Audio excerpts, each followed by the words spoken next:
Ciao Dana. Ciao, Gaia. How are you? Very well, thank you. It's a pleasure to have you. Thank you for having me. I'm so excited. Grazie. Welcome everybody to State of the Art Stories for Learning. Today we have Dana Hasson, who is a content creator and a 2 million follower Instagram and TikTok star. Hi, hi, hi. Um, we have her today to talk about branding and the role of the influencer as a crucial touch point between brands and their consumers. So I would like to ask you, first of all, to introduce yourself, Dana, and the brands you collaborate with. And then to keep you all hooked up, Dana is going to share with us a few tips on how to start being a content creator at the end of the video. Prego, Dana. Sorry, guys, you have to wait. Hi, everyone. I am Don Hasson. I'm actually currently in New York. So we actually have a crazy snowstorm outside right now, which is crazy, but it's fun because it makes being home better. Um, I am a content creator full time. That is my job, and that's what I do every single day, all day long. Um, yeah, I'm really excited to chat more and share about my experiences, my thoughts. I'm gonna be honest. I'm always honest. Yeah, I know Some that. friends that I've worked with, I'm trying to think because I have so many, but I'm gonna pick the best ones. Please do. Um, I did Revlon. I do a lot of beauty, which is really funny. But I Dana did, is my beauty guru, I have to tell you. oh, stop it. I'm trying to think because it's like I black out every time someone's like, what are your brands you work with? I'm like, just So like I stalk me. are working with Lexus lately. Yes, I did a partnership with Lexus, which was really fun. They did a whole experience. We're driving around the city with a beautiful car and windows down, and it was so fun. Yeah, I actually don't even remember, but I definitely work with relevant brands that I know my followers can relate and also love to see the experiences and my, content and everything that I produce. So that's kind of all I can think of. Yeah, yeah. But I if you will follow put along, you'll know. I will put all Dana's tags in the description of this video. I would like you also, Dana, to please describe the role of influencer marketing within a branding strategy. Okay. So the role is a lot of pressure. It's Mm, definitely something that a brand basically expects you to sell out. So my job is not only to really love and know the product that I'm selling, but also create a content that is super relatable, super fun, but also very interactive. So people see the content and they're like, ooh, I want to buy that? So I would say when I started, I kind of hoped that people would want to buy it because of me, because they follow me, which I think that's still definitely the case. mhm. Um, but now because customers they get kind of smarter as we grow with social media, they think they know everything, which they do. I mean, we all shop all the time. So yeah, I think kind of just thinking outside the box and creating content that is super quick, fun, but also catch your attention. So that's kind of my opinion about it, but also hopefully getting the numbers for the brand. So, they can work with me again and they're like, oh, she sold out my product. That's awesome. And then I'm like, oh my God, that's great. So it's really fun, but it's definitely challenging at times, especially with COVID. Not a lot of people want to shop all the time or can. So you have to kind of be considerate. And for me, I always try to mix highs and lows. So I'm not necessarily just going to talk about, you know, Chanel or Dior. I'm going to try and do some drugstores like Revlon and Maybelline and some other really good brands that are very affordable. So it's kind of like meeting in the middle. And so they're not just oh, she's only wearing Chanel. Like, that's kind of my opinion. I can see a good blend. Actually, me and Dana met when Dana was doing 6 months abroad because she studied in Florence, and that's where we actually met. And a few years passed, but I always kept on an eye on Dana, and I saw her growing enormously and also improving the quality of her work. And so here we get to the third question, which is how, as a content creator, do you juggle between being creative in creating content and looking after market needs Yeah. and brand So, numbers? right. So, luckily, I have a team. I gained crazy numbers that really gave me the opportunity to have a management. So, I would say they help me with that part of, you know, marketing. Um, but obviously I still do my research on that because I want to be up to date and know what's going on. But also, I need to create the content. So, I'm not going to lie when I say it's easy, it's not. Mm.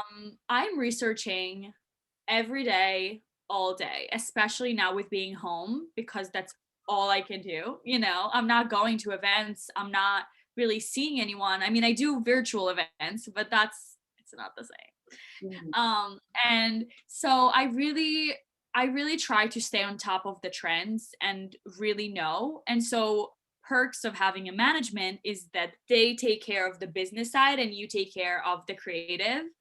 So it's a blessing, I have to say. I remember before I had management, I would do it all. Like I would have 3 hours for content creating and then 4 hours for emails. And it's like, like juggling between. And then once you have management, you're like, I can breathe. I can put all my People energy. like to do most. Exactly. And I generally think that obviously you have to have the numbers and you have to build yourself and experience working. Trust me, I know how to reach out to brands. I've done it. I've got many times where they said no to me. I'm very immune. But I think that now that I'm lucky to have the team, I'm so focused on creating content and that's what I do. Like that's just what I do every day. Obviously, I keep in touch with emails with my team, but it's nothing compared to what it was beforehand. So hopefully that answered the question. I feel like Yes. when I talk, I'm like, oh, I have so much to say.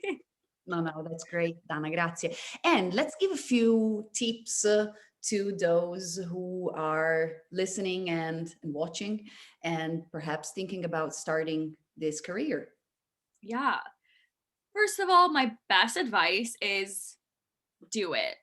I think the hardest thing sometimes is to start because you're like, where do I start? I need to have this and I need to have that. And sometimes I even do that myself. Like, I want to create something, but I find excuses and I'm like, but I don't have the right lighting and I don't have the right this. And then I just find myself on Amazon, getting everything. And then I'm thinking, wait, After 11 p.m.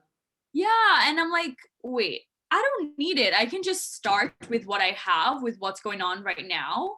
So that's the best advice. Start. You don't need a fancy camera. I use my iPhone for basically everything. Just do it. So I think after you start doing it, the key is to be consistent. By Mm. consistent, I mean posting every single day, multiple times a day. So it's not easy because you need to have that content, which is why creating content is a daily thing because every day I'm creating for the next day. Building It's up. a never ending, yeah, it's a never ending cycle. Luckily, I've learned kind of a routine where I do one day, I create, I would say like 30 videos, and then I know I can relax a little, even though you never relax. um yeah, so I think being consistent and also building your network. Mm. um Something I did when I barely had followers was building such a strong network, so then when I did have the numbers it was kind of like a perfect match, because they obviously follow me, they look after me, they know that I'm such a hard worker, I don't give up, I go after my dreams. And And testify. then I've seen this happening every day when Dana was studying with us in Florence. Thank you.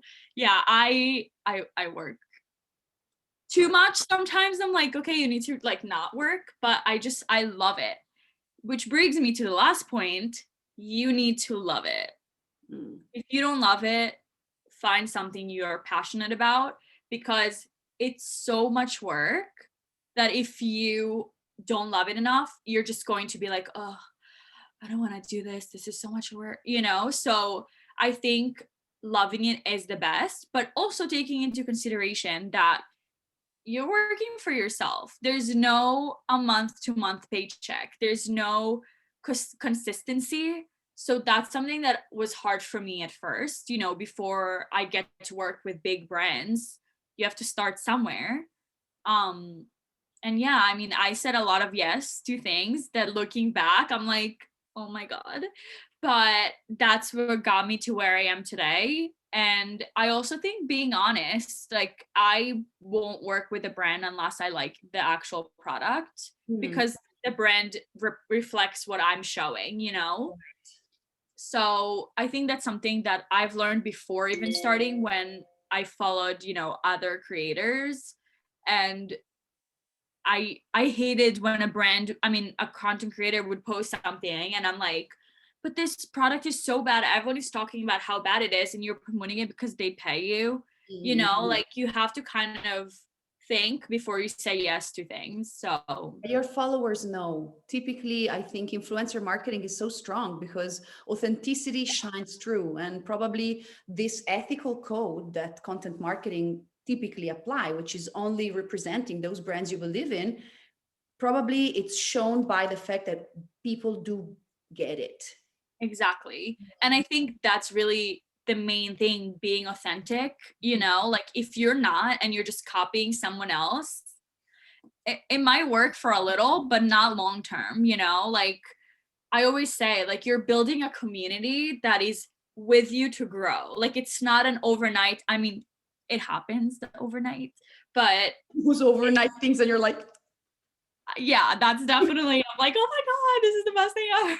yeah, But actually, Dana just grew 2 million followers on TikTok in a matter of a few of 10 months, perhaps. Yeah. yeah.